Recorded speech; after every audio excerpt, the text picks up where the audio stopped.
I think this car is better than any air-cooled car. It's not the absolute key to happiness, but this is something that brings me a lot of joy. This is a car that I sought out for a very long time and have been able to enjoy for several years now. Pretty much worry-free, everything from wrenching on it to long road trips. It's been good to me, and I've really been enthralled with everything that this car has thrown my way.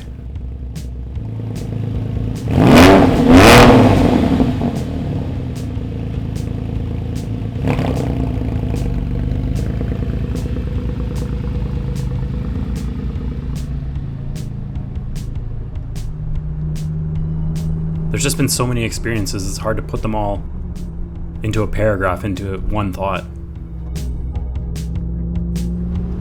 This is my ode to the 996. I enjoyed this car so much. It brings me back to a motto that I used to say frequently. A lot of people say that a 911 will make you feel alive. I think it'll make you feel like you can live forever.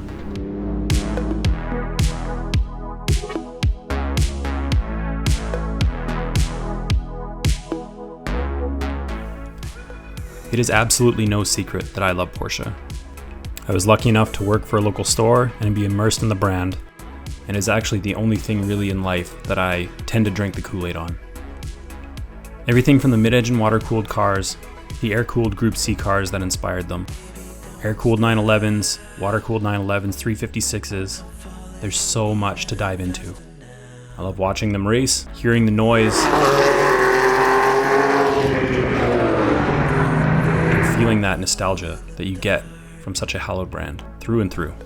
My generation comes in at the very end of the air-cooled era, with the 993 being the last generation to grace the lineup, being hand-built and being air-cooled, racing tracks worldwide, and closing out 34 years of air-cooled evolution on March 31st, 1998. It was time for the 996 to surface. In its 9-year production run, the 996 became Porsche's best-selling 911 of all time, cresting 175,000 units sold by the end of its production in 2006.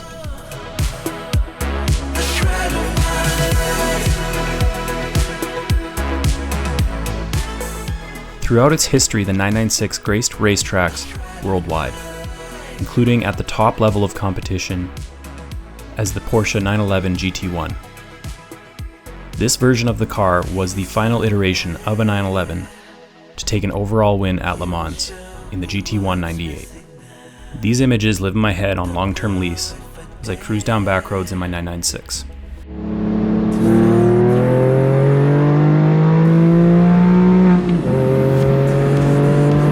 In my 4 years of ownership, I have had the car up and down the West Coast, through the desert, through the mountains. I've seen all sorts of cool places with it. It's been a ton of fun, and it's actually been the cheapest car to maintain of my entire fleet. I've spent just under $10,000 keeping this thing in tip-top shape, including an engine-out service where I redid things like the clutch, checked the IMS bearing, did a bunch of seals and gaskets, and cleaned everything up.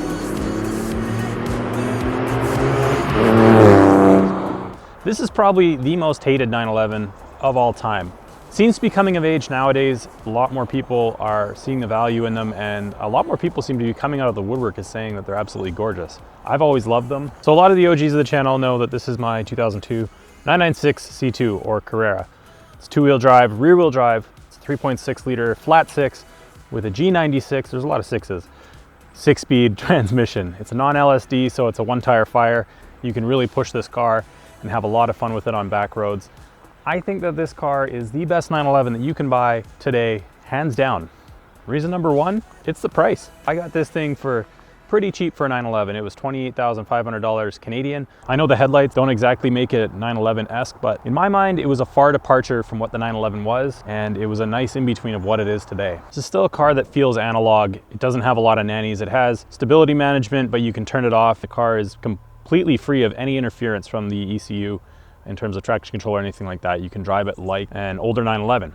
I know this is a statement that a lot of people will probably disagree with, and that's okay. We're all entitled to our opinions, but I think this car is better than any air-cooled car that you can get for even close to the price that you paid, which you'll never get an air-cooled car that's running and driving for what you can get a 996 for. To give you an idea, at the local marketplace, last thing I saw was $80,000 for something with a blown motor. You get the 911 experience in the 996. You get all the feelings, all the nostalgia. You get that Porsche fizz essence that everybody pines for and everybody wants in this brand. I drove an early model 996 before I ever drove an air-cooled car, and every time I got in the air-cooled car, I wanted to go back to the 996. I don't hate the older ones. I just, for me, for what you pay and for what you get out of the car, hands down, it's the water-cooled generation.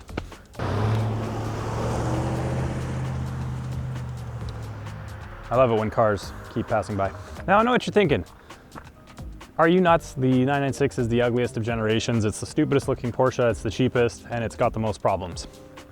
I hate to break it to you guys, but all high performance cars have issues. Old air-cooled cars, they leaked oil like crazy. The joke is, if it's leaking oil, it has oil. If there's nothing under the ground, you're probably gonna need a new motor. 996s, yes, they have the IMS problem. It was the fact that it was so catastrophic when it did happen. That's why there was such a huge demand on the recall and everything that happened, because when the IMS fails, it sends ball bearings through your entire engine case, destroying everything inside. So it's not something you can even rebuild. It's a whole new engine. I can hear you guys yelling at your screen telling me how much better looking and how much more valuable air-cooled cars are.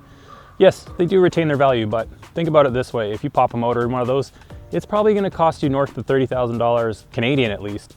Probably even more, sometimes even double, depending on what you have to rebuild that. Just a takeout unit, a shitty old 2.7 or 3-liter flat six, usually will run you $10,000 to $15,000, and that's usually needing a rebuild or to be refreshed at the very least. Now, there are oddballs out there where you find cheap 911s. I've had friends that have found them in the States for $30,000 to $50,000 US. There's been tales of 912s and older 911s that have been pretty beat up, but have gone for, you know, astronomically low prices in that market. But honestly, none of them even compare to what you get for sub 30 grand US and Canadian.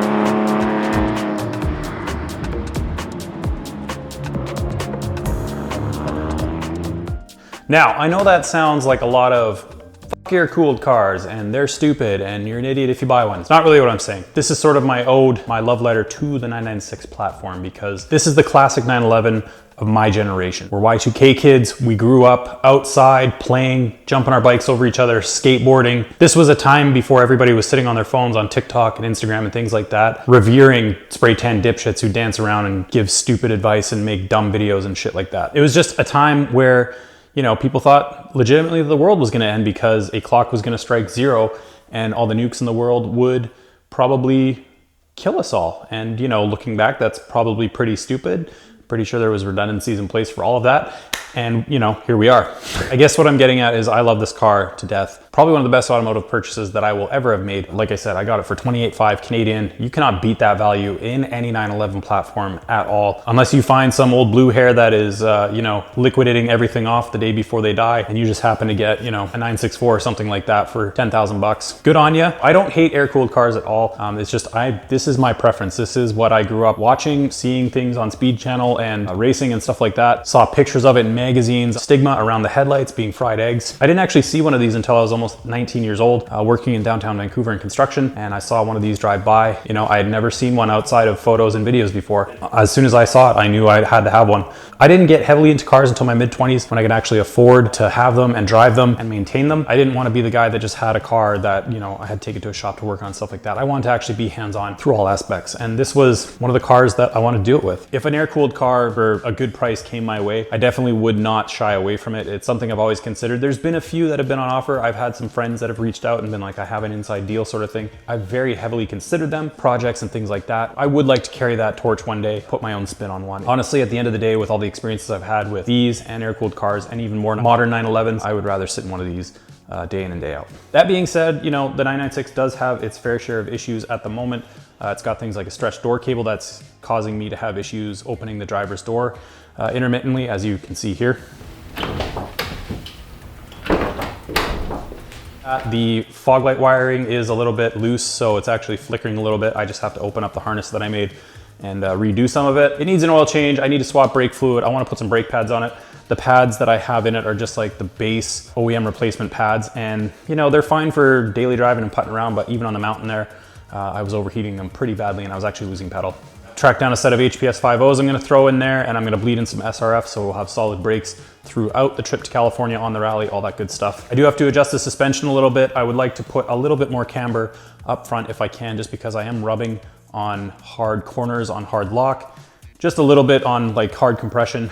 The back as well is rubbing, so inside of the quarters are actually quite radiused on these cars, so I need to figure out if that's something I can even roll without damaging the body. I'll either do that or I'll camber in the rear a little bit more and maybe raise it up even. It's just rubbing the sidewall a little bit. These Michelin tires that I have on here are actually bigger than the Yokohamas that I used to have. They're the exact same size and measurement, but they're just thicker sidewalls and everything. It's really weird. That being said, they fill out the wheel wells quite nicely. They fit pretty good. So lots of cool 996 content coming. And I will be at Airwater, as I said, so I hope to see some of you there. I know a lot of us have been talking to meet up and hang out at the show. I will be in the Southern California area for most of the weekend, and then I'll probably be heading back north Monday, Tuesday after the show. If you're down there, you want to hang out, come on by, say hi, let's talk cars. Tell me how I'm wrong about the air-cooled versus 996 bullshit. I'm gonna go finish this video and get some more parts together for this thing. As always, please be kind, drive hard, and at some point, I will see you on the road. Maybe in the 996. Have a good one.